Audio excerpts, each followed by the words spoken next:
Assalamualaikum warahmatullahi wabarakatuh. Sahabat semuanya, bertemu kembali dengan channel diskusi hukum. Di video kali ini saya akan membahas tema tentang putusan dalam perkara pidana. Sebelum membahas lebih lanjut, kita tahu dulu ya jenis dari putusan perkara pidana. Yang pertama yaitu putusan yang bukan akhir. Putusan ini biasa dikenal dengan penetapan atau putusan sela, di mana majelis hakim di situ belum memeriksa pokok perkara.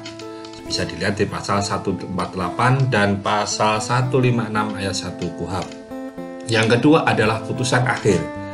Putusan ini dijatuhkan majelis hakim di mana pemeriksaan perkara sudah dinyatakan ditutup. Bisa dilihat di pasal 182 ayat 238 dan pasal 197 serta pasal 19 KUHP. Putusan akhir ini ada dua macam, yaitu pemidanaan dan bukan pemidanaan. Agar tidak bingung dalam memahami ini, saya akan mencoba menjelaskan terkait tentang pemeriksaan pokok perkara. Pemeriksaan pokok perkara ini maknanya adalah pemeriksaan dalam acara persidangan dari pembuktian, tuntutan, pembelaan hingga penjatuhan putusan. Inilah yang namakan pokok perkara. Jadi dari pembuktian ya, tuntutan, pembelaan hingga penjatuhan putusan ini namanya pemeriksaan pokok perkara. Jadi ketika pokok perkara sudah diperiksa, sudah sampai dengan penjatuhan putusan, ini intinya perkara sudah diperiksa pokok permasalahannya atau pokok perkaranya. Dan yang kedua adalah pemeriksaan selesai, sebagaimana pasal 182 ayat 1 huruf A KUHP. Pemeriksaan selesai ini maknanya adalah terkait dengan pemeriksaan pembuktian dari pemeriksaan saksi, ahli, dan terdakwa sudah selesai diperiksa. Jadi ini dinamakan pemeriksaan selesai, berarti adalah selanjutnya persidangan adalah pembacaan tuntutan.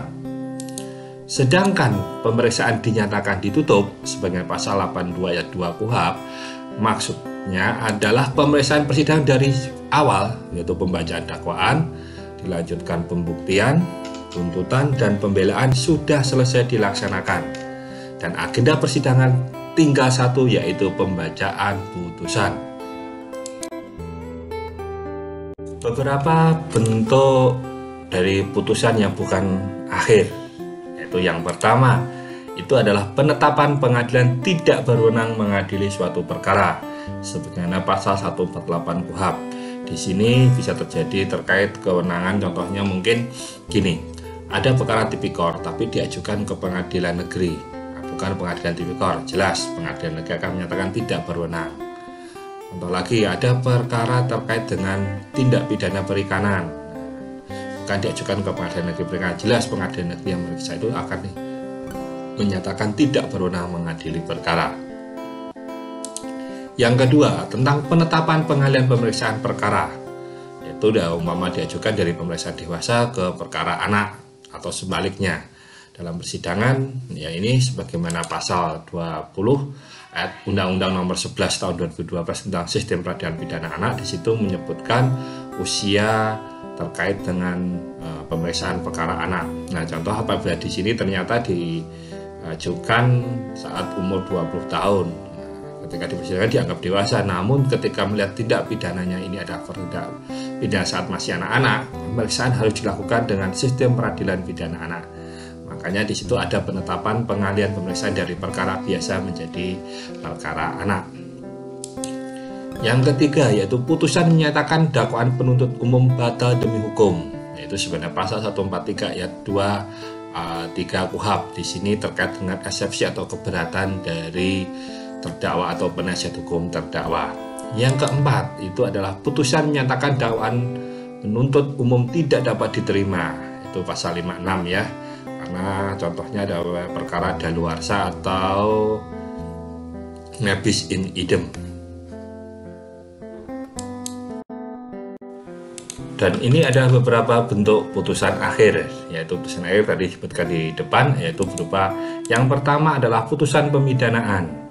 Putusan ini dijatuhkan karena terdakwa telah terbukti secara sah dan meyakinkan melakukan tindak pidana sebagaimana dalam dakwaan penuntut umum. Dan yang kedua adalah putusan yang bukan pemidanaan. Putusan ini dijatuhkan oleh hakim karena terdakwa tidak melakukan tindak pidana. Jadi di sini ada dua jenis, yaitu putusan bebas atau free spark yang mengacu pada ketentuan pasal 191 ayat 1 KUHP dan putusan lepas dari segala tuntutan hukum atau ontslag van arrest revolving sebagaimana diformulasikan pada ketentuan pasal 191 ayat 2 KUHP. Terkait tentang putusan pemidanaan, ini bertitik tolak pada ketentuan pasal 183 KUHP terlebih dahulu ya. Di sini hakim menjatuhkan pidana dengan sekurang-kurangnya dua alat bukti yang sah dan ia memperoleh keyakinan bahwa suatu tindak pidana benar-benar terjadi dan bahwa terdakwalah yang bersalah melakukannya. Jadi di sini dibuktikan dengan minimal dua alat bukti dan ada keyakinan hakim dan terjadi suatu tindak pidana dan terdakwalah yang bersalah melakukannya.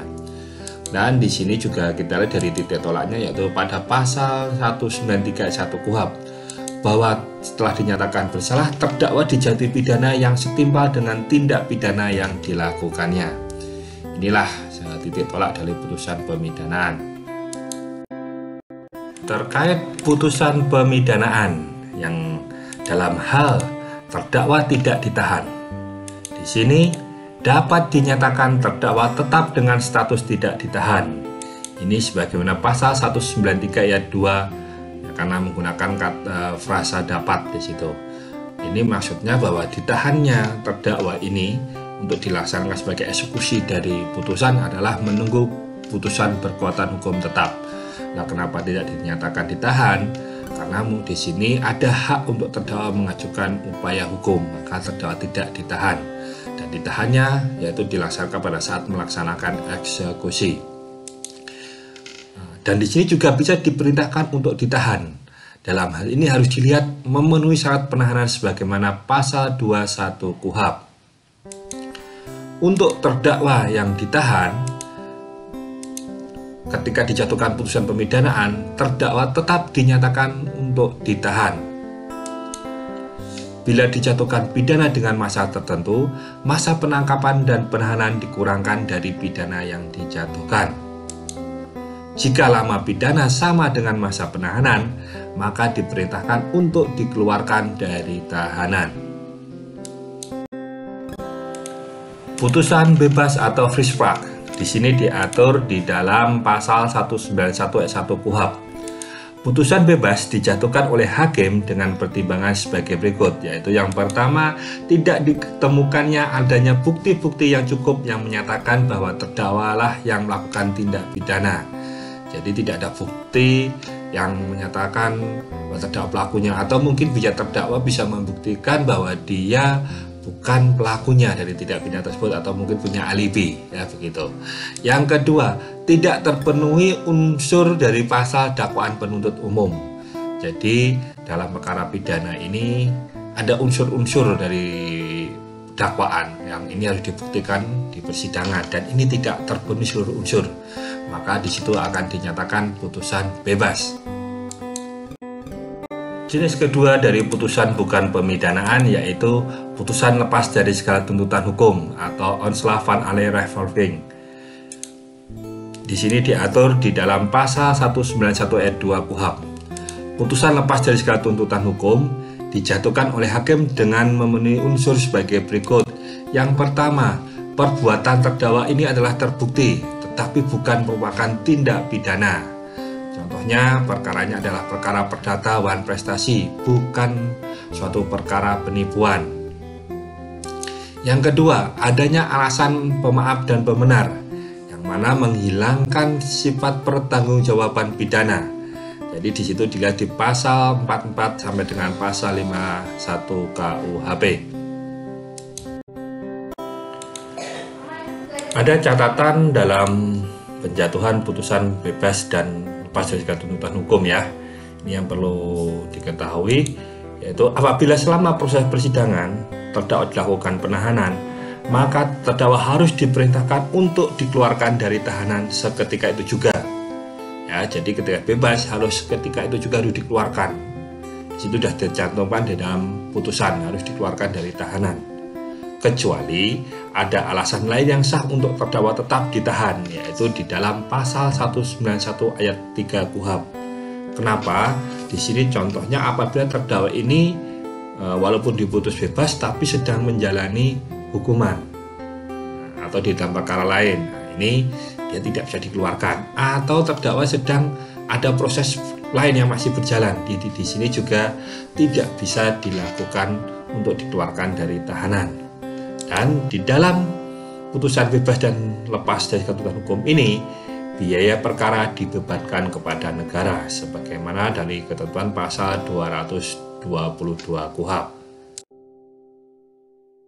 Ada dua hal yang cukup menarik yang istilahnya yang perlu dibahas, yaitu terkait tentang petikan putusan dan salinan putusan.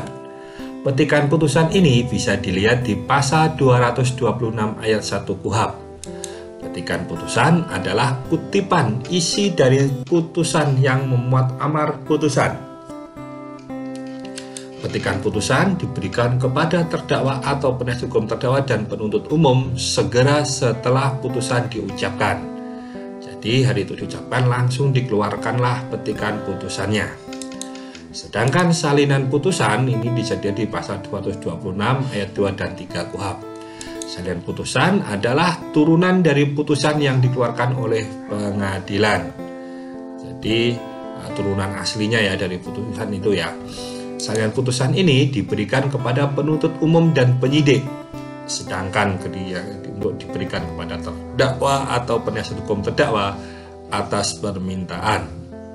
Salinan putusan ini juga bisa diberikan kepada pihak lain atas izin ketua pengadilan. Dalam penyampaian putusan dan petikan putusan, ada baiknya dilihat dari Surat Edaran Mahkamah Agung nomor 1 tahun 2011. Ini adalah perubahan dari SEMA nomor 2 tahun 2010. Di sini menentukan bahwa pengadilan wajib menyampaikan salinan putusan dalam jangka waktu paling lambat 14 hari kerja sejak putusan diucapkan kepada terdakwa atau penasihat hukumnya, penyidik dan penuntut umum. Di sini salinan putusan diberikan kepada pihak tersebut ya, terdakwa atau PH-nya, penyidik dan penuntut umum, kecuali perkara cepat. Sedangkan petikan putusan perkara pidana ini diberikan kepada terdakwa, penuntut umum, dan rumah tahanan negara atau lembaga pemasyarakatan setelah putusan itu diucapkan. Maksudnya di sini bahwa kenapa ada penambahan rumah tahanan negara atau rutan atau lapas ya di luar dari ketentuan pasal 226 KUHP, karena apa? Apabila terdakwa ini dilakukan penahanan dan dititipkan di rutan, maka ketika mendapatkan pemberitahuan putusan, lapas atau rutan ini mengetahui tentang terkait dengan penahanan yang dilakukan terhadap terdakwa, yaitu selama berapa lama, apakah tetap harus ditahan atau juga harus dikeluarkan. Dan perlu kita ketahui bahwa petikan putusan dapat digunakan sebagai dasar eksekusi terdakwa.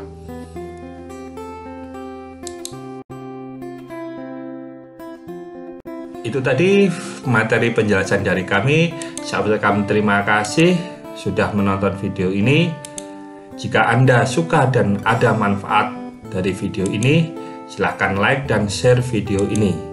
Dan jangan lupa subscribe channel ini agar Anda akan mendapatkan pemberitahuan dari video kami selanjutnya. Sampai bertemu di video kami yang akan datang.